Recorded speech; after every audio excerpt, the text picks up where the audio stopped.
البدع والأهواء، أهل البدع العقائدية وأهل البدع السياسية. نقول بيننا وبينكم السلف، بيننا وبينكم الكتب، كان فيقول البدع بيننا وبينكم. Bismillahirrahmanirrahim.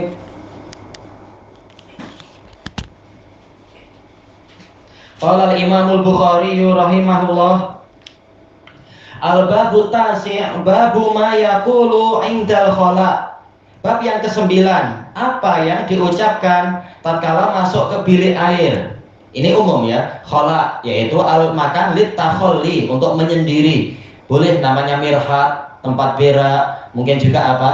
Kalau bahasa Arab yang halus, dauranul miyah, apa itu istilahnya, tempat peredaran air istilahnya, tempat buang air dan seterusnya. Ini umum. Demikian pula masuk di dalamnya adalah sungai. Kalau orang berak di sungai, baca doa itu. Demikian pula kata para ulama, yaitu fadha, mungkin apa, ke gurun pasir, memang adanya di situ, ya sudah, menjelang duduk baca doa itu, baru duduk dan tunaikan hajat dan seterusnya. Intinya lafaz khala ini umum, mencakup semua yang fungsinya untuk itu. Baik. Apa yang diinginkan oleh Imam Bukhari di sini, yaitu disyariatkan berdoa tatkala hendak buang hajat. Nah, ini keterkaitannya dengan bab sebelumnya apa? Yaitu intinya adalah mohon perlindungan kepada Allah dari gangguan syaitan. Karena syaitan itu memang selalu mengganggu kita dalam segala keadaan, apalagi di bilik air yang mana di situ memang tempatnya mereka, lebih layak lagi untuk mohon perlindungan secara khusus. Kita baca hadisnya, al-haditsus tsani wal arba'un ba'dal mi'ah, 142. Haddatsana Adam qala haddatsana Syu'bah an Abdul Aziz bin Suhaib qala sami'tu Anasan yaqul, saya mendengar Anas berkata, kana Nabiyyu sallallahu alaihi wasallam idza dakhala al-khala.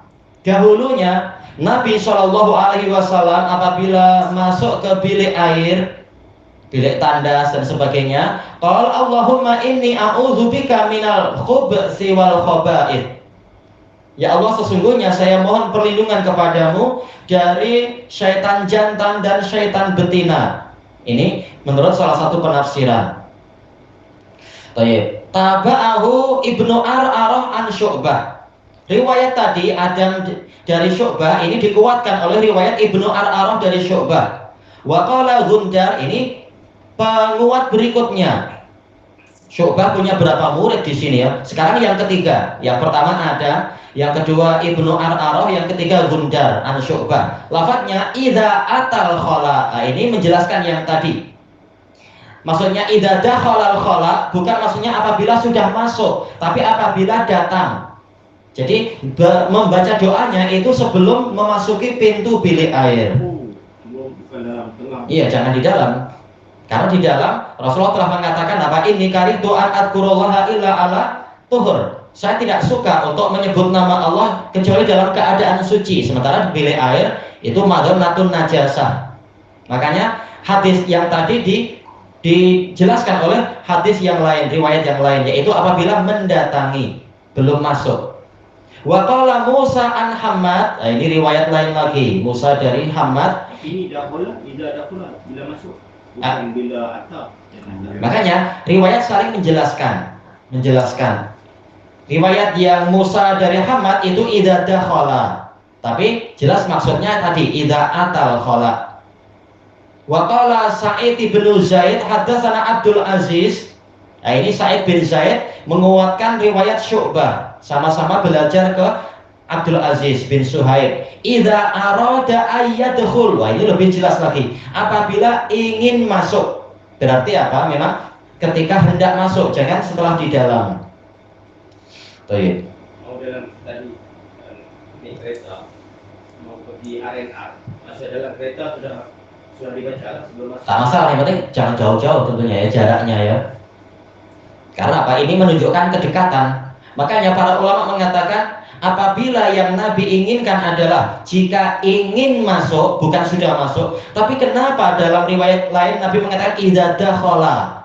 Yaitu apa? Menggunakan fi'il madhi, menunjukkan ini sudah dekat. Tempatnya sudah dekat, jadi bukan jauh-jauh. Baik. Hadis ini yang pertama gurunya Imam Bukhari adalah Adam. Ini adalah Abdul Hasan Adam bin Abi Iyas Al-Asqalani Al-Misri, siqatun sabt. Adam bin Abi Iyas. Qal haddatsana Syu'bah, Syu'bah ma'ruf ya, yaitu Abu Bistam, Syu'bah Ibnul Hajjaj As-Sadusi Al-Basri, Amirul Mukminin fil hadis. An Abdul Aziz ibni Suhaib, tidak disebutkan kunyah beliau dalam Tahdhibut Tahdhib, tapi Abdul Aziz bin Suhaib Al-Basri, siqatun sabt. Kalau sami itu Anas, Anas ma'ruf, Abu Hamzah Anas bin Malik, Tayyib Al-Ansari.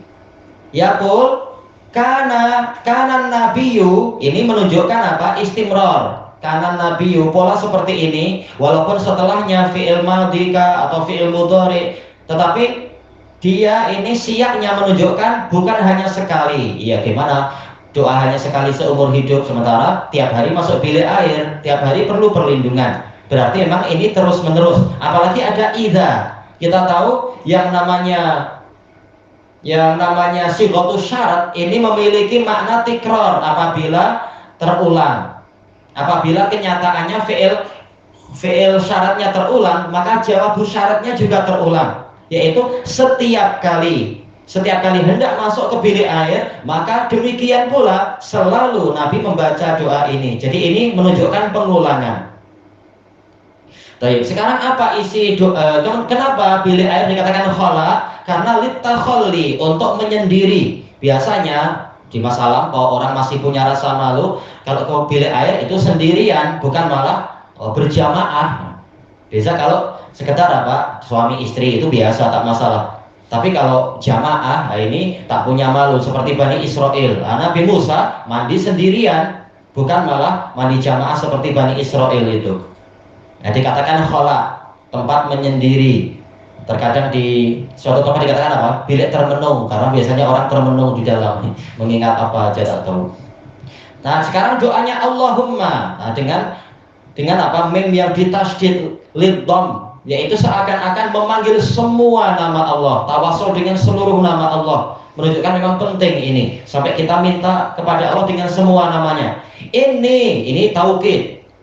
A'udzubika, sesungguhnya saya mohon perlindungan kepadamu. Di sini ada isyarat manusia tak mampu melindungi dirinya sendiri. Ya, gimana? Setan melihat kita tak mampu lihat mereka.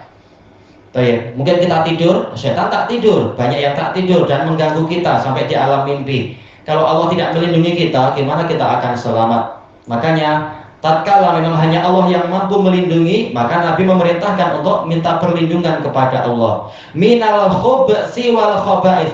Al khubs itu jamak dari khabis. Khabis ini syaitan jantan. Kalau khabisah syaitan betina. Khabis kalau dijamakkan jadi khubs. Kalau khaba'is itu jamak dari syaitan betina, jamak dari khabisah. Ini menunjukkan, kata para pensyarah, kata Ibnu Daqiq Al-Id, syaitan ada dua jenis, berpasang-pasangan juga, ada jantan, ada betina. Baik. Nah, kita minta perlindungan dari semuanya, jangan hanya sebagian-sebagian, semuanya berbahaya. Na'udzubillah. Dan di sini Allah melalui Rasulnya mensifati bahwasanya syaitan itu khabis, yaitu busuk hatinya dan kotor dan seterusnya. Tempat tinggalnya pun di tempat yang najis. Makanya orang mukmin selalu memelihara wudu, berusaha memelihara wudu, sehingga malaikat yang dekat, syaitan menjauh. Sementara orang kafir suka makan yang najis-najis, bersuci pun tak pandai, ya, akhirnya ya dikuasai oleh syaitan. Na'udzubillah. Baik. Taba'ahu bnu Ar'arah an Syu'bah. Mutaba'ah ini diriwayatkan oleh Imam Bukhari dari Muhammad bin Ar'arah dari Syu'bah. Lafadznya hampir sama, intinya itu. Dan juga mutaba'ah kedua dari Gundar dari Syu'bah. Ini yang ana dapatkan adalah diriwayatkan oleh Imam Ahmad. Kalau riwayat Gundar dari Syu'bah, ana tak ingat apakah Imam Bukhari juga meriwayatkan, tapi Imam Ahmad meriwayatkan itu dari Gundar dari Syu'bah itu sanadnya. Kemudian riwayat ketiga, qala Musa an Hammad. Nah, ini ada di dalam apa? As-Sunanul Kubra punya Al-Baihaqi. Demikian pula yang setelahnya, Sa'id bin Zaid haddatsana Abdul Aziz, ini juga dalam Sunanul Kubra kalau tak salah. Intinya hadis ini datang dari sejumlah riwayat, sejumlah rawi. Maka ini kuat sekali. Dan dari hadis ini pula ada isyarat bahwasanya kita memang tidak sendirian. Nabi yang diberitahu ilmu gaib, beliau mengajarkan kepada kita bahwasanya banyak syaitan di bilik air. Maka kita mohon perlindungan kepada Allah, jangan meremehkan masalah itu. Dan ini juga menunjukkan sekian banyak kitab fikih, hadis fikih, di dalamnya juga ada akidah, iman pada perkara gaib. Keimanan pada perkara gaib membawa kita untuk akan berkesan pada amalan fikih kita, minta perlindungan begini, walaupun kita tak lihat hewan, kita tak melihat makhluk itu. Ilahuna wallahu a'lam. Ini bola ni adakah masuk bilik air tandas tu kan ataupun bilik air? Umum semua. Hamam pun masuk juga. Sama semua. Intinya adalah tempat untuk takhalli, untuk bersendirian, membuang hajat dan sebagainya. Makanya ini umum. Makanya para ulama mengatakan bagaimana kalau kita di fadha, yaitu di gurun pasir kah atau tanah lapang, hukumnya sama. Lalu mulai bila kita membaca, yaitu sebelum melepaskan seluar. Kalau pakai seluar, kata mereka, sebelum melepaskan seluar baca doa dulu. Jangan sudah lepas baru baca doa, sudah terlanjur dilihat syaitan atau mungkin disakiti kah apa. Baca doa sebelum itu. Nah itu baik ya, biar tidak mengalir kemana-mana banjirnya. Jahit. Kalau bawa ada aqua, alhamdulillah. Kalau tak pakai batu kah atau kayu istijmar, namanya survival. Tak siap. Pakai tisu. Orang-orang barat pun biasa pakai tisu kan, mereka katanya jimat air, pakai tisu mereka. Malaysia ni kaya air. Alhamdulillah. Barat airport. Tak ada air, pakainya tisu. Susah. Tahan lah. Kena pergi hotel ke puas. Hotel pun air pancut ni. Malaysia ni. Ada dalam setengah hotel tu dia menghina orang Islam lah.